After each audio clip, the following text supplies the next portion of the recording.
ស្ដីអ្នកនរគ្នាអញ្ចឹងនៅក្នុងវីដេអូនេះខ្ញុំនឹងមកបង្ហាញអ្នកនរគ្នាអំពីរបៀបចូលមកបង្កើត account បន្ទាន់នៅក្នុងgame Mobile Legends របស់យើងអញ្ចឹងសម្រាប់ game Mobile Legends របស់យើងហ្នឹងគឺយើងអាចនិយាយបានថា account បន្ទាន់ហ្នឹងគឺសំខាន់បំផុតហើយសម្រាប់game Mobile Legends ហ្នឹងអញ្ចឹងនៅពេលដែលយើងមាន account បន្ទាន់មិនថា game ហ្នឹងមានភ្ជាប់ជាមួយ Facebook មានភ្ជាប់ជាមួយ TikTok ឬក៏ភ្ជាប់ជាមួយនឹង account VK អីផ្សេងៗគឺយើងអាចផ្ដាច់ចេញបានទាំងអស់ហ្នឹងឯងអញ្ចឹងឥឡូវកុំឲ្យខាត់ពេលយូរយើងទៅធ្វើការភ្ជាប់របស់គ្នាចាំមានដំបូងអ្នកនរគ្នាគ្រាន់តែចូលមកកាន់ game Mobile Legends របស់អ្នកនរគ្នាមកហ្នឹងហើយទៅពេលយើងយកលើរូប profile អ្នកនរគ្នាមកហើយយើងយកពាក្យថា account អញ្ចឹងមកដល់កន្លែងនេះយើងនឹងឃើញគេដាក់ថាមុនត account ខាងលើគេនេះហើយអញ្ចឹងបើសិនជាយើងចង់បង្កើត account មុនតយើងចុចលើវាទៅចុចលើ account មុនតទៅមកដល់កន្លែងនេះគឺយើងធ្វើការបំពេញ Gmail ដែលយើងចង់យកមកបង្កើត account មុនតហ្នឹងអញ្ចឹងកន្លែងនេះខ្ញុំធ្វើការដាក់ Gmail របស់ខ្ញុំអញ្ចឹងខ្ញុំធ្វើការបញ្ចូល Gmail របស់ខ្ញុំចូល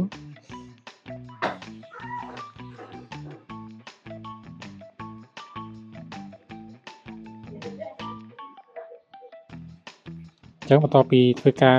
បំពេញ Gmail ហើយអ្នកនរគ្នាត្រូវតែ select កន្លែងនេះគឺយើងត្រូវតែ select បន្ទាប់មកយើងចុច submit កន្លែងនេះចុច submit ទៅសំទោសសុំខ្វែងវិញហ្នឹងហើយខ្ញុំកន្លែងនេះខ្ញុំសេ Gmail ខុសនេះទៅបន្ទាប់ពីត្រឹមត្រូវហើយយើងចុច submit មកនេះពណ៌លឿងហ្នឹងអញ្ចឹងឥឡូវនេះយើងគ្រាន់តែរករូបឲ្យត្រូវទៅតាមអ្វីដែលគេដាក់ឲ្យមកហ្នឹងហើយយើងរករូបឲ្យត្រូវមកអញ្ចឹងកន្លែងនេះគេដាក់ថា check Gmail នេះកន្លែងនេះអញ្ចឹងមានន័យថាគេផ្ញើលេខ code verify ចូលមកកាន់ Gmail របស់យើងអញ្ចឹងកន្លែងនេះគឺយើងត្រូវចុច check Gmail មកហ្នឹងហើយនេះអញ្ចឹងកន្លែងមុនតនេះគេផ្ញើសារមកយើងហើយយើងចុចទៅលើកន្លែង Gmail នេះមកហើយយើងយកកន្លែង active now នេះមកកន្លែងពណ៌ក្រហមនេះហើយយើងយកជ្រោម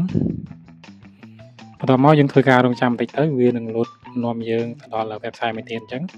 មកដល់កន្លែងនេះគឺយើងឃើញ logo របស់មុនរបស់ Mobile Legends កន្លែងនេះគឺយើងបានបង្កើត account មុនតបានជោគជ័យហើយអញ្ចឹងបន្ទាប់ពីនឹងទៀតយើងចូលទៅមើល account game របស់យើងវិញអញ្ចឹងបន្ទាប់ពីយើងចុច active now ហើយនេះគឺយើងបានភ្ជាប់ដោយជោគជ័យហើយនេះកន្លែង DSAC នេះខាងលើនេះគឺយើងឃើញ account មុនតជាប់នៅលើហ្នឹងហើយអញ្ចឹងអ្នកនរគ្នាអាចបែកមកវិញមិនក៏បានដែរហ្នឹងហើយពេលយើងចូលមកមើលមកកន្លែង account មុនតរបស់យើងនេះគឺយើងបានបង្កើតដោយជោគជ័យហើយអញ្ចឹងបន្ទាប់ពីយើងបង្កើត account មុនតថ្មីហើយគឺយើង claim កន្លែងនេះមកនេះ claim បានអីមានអានឹងគ្មានប្រយោជន៍ស្អីទេហ្នឹងហើយអញ្ចឹងវីដេអូនេះគឺមានតែប៉ុណ្្នឹងទេសង្ឃឹមថាអ្នកទាំងគ្នាបង្កើតបានហ្នឹងហើយជួបគ្នានៅវីដេអូក្រោយបាយបាយ